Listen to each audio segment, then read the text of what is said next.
Bugun sotuvda yana bitta 3 xonali kvartiramiz bor. Birinchi bo'lib manzilni aytaman. Qaranglar, Parizod gaz zapravkasining orqasidan kirib kelish ko'chamiz. Bu tarafdan Yangi O'zbekistondan kirib kelish tomonimiz bo'ladi. Shu yerda 4 qavatli domlarimiz bor. Ko'pchilik biladi. Mana shu 4 qavatli domimizda 3-qavatda tayyor 3 xonali xonadonimiz sotilmoqda. Sizlar bilan obzorni ko'ramiz. Ketdik. Hozir kelishingiz mumkin. Ushbu xonadonimizning umumiy maydoni 51,3 metr kvadratdan iborat bo'ladi. 3 xonali bo'ladi.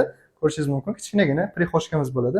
Birinchi xonamizdan ko'ramiz. Bu tarafda mehmonxona qilib qo'yishingiz mumkin. Shinamgina xonamiz bor. Maydoni kichik bo'lgani uchun xonalarimiz kichkinaroq bo'ladi. 3 xona zato. Keling, bu tarafda yana bitta xonamiz bor. Ko'rishingiz mumkin.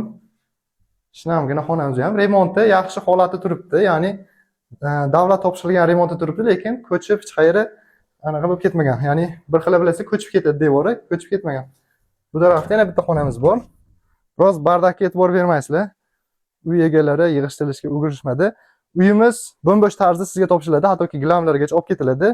Davlat sizga qanaqa topshirgan bo'lsa, bularga xuddi shu tarzda bo'ladi. Bu tarafda sanuzelimiz bo'ladi. Marhamat, ko'rsatishingiz mumkin. Bu tarafda oxirgisi oshxonamiz qoldi.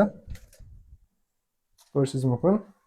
Asosiysi ushbu kvartiramizda gaz, suv, svet hamma sharoitlar mavjud, bilasizlar, va kuxnya stenkalari shular qoladi.